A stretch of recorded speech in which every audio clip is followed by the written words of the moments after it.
I mean, same amount of games, you have to win them. Like, you should have that mentality of trying to win every game. Understand what they're trying to do. I appreciate watching the four different leagues, like, European soccer and basketball has. So we'll see where it goes. But I'm not going to talk it up any more than, like, it's 1 of 82, and we're trying to win every single game, and we should just bring that mindset to each game. Joe, how are you looking to expand the ball movement in this game, especially, guys are going to have to sacrifice, but Jalen with no shot attempts in the fourth quarter, just spreading the ball around and kind of having that equal opportunity?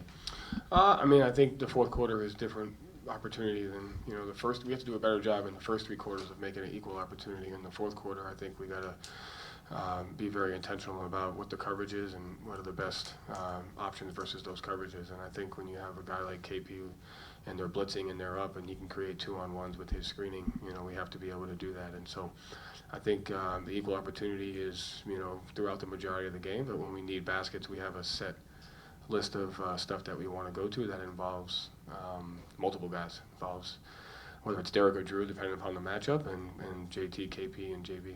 And what do you take from the East Finals against Miami last year? And obviously it's a different team, but what did you learn from that and that you want to carry into tonight?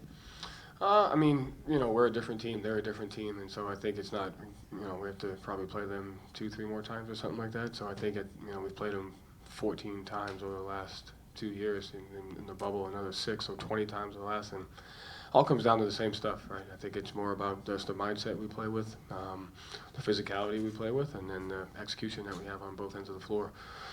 We've guarded them, they've guarded us every which way, and it's just a matter of can we do what we do better and tougher and more physical. Hey, Joe, over here.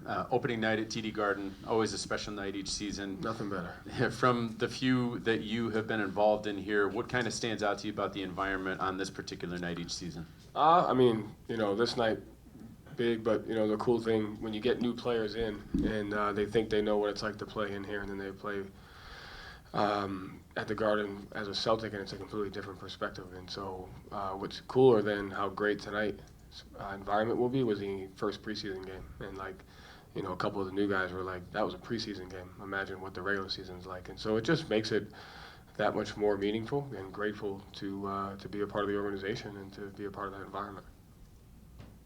Joe, your thoughts on the player participation policy and how you will handle that? What? Like with 2 of your guys being considered stars, and then secondly, your thoughts on the flopping rules now, where guys are getting back flopping from the Knicks game, or Kristaps got a technical. What are your thoughts on that? How do you coach around that? I haven't talked about it once, and so both rules. I think it's the guys we're lucky here because Jason and Jalen in particular love playing, and they're more than likely always available and they want to play. And so when you have a group of guys that do that, that rule doesn't necessarily apply to us. At the same time, what these guys do on a nightly basis is hard and taxing, and so there is a time when they're going to need to rest, and we'll do it within the rules. But those 2 guys really love to play. And as far as the flopping, I mean, it's whatever. I don't care. Thanks, Joe. Yeah. Joe, over here. Looking back at the conference finals last year to now, how do you feel like your feel for like the pulse of a game and just a series or a period of time with your team has evolved? Our team's evolved. It's changed, and then you develop just experiences and opportunities to learn. And so that's the kind of area of growth for me as a coach, and always will be, is just how you learn, how you pick up from past experiences and where you can apply them.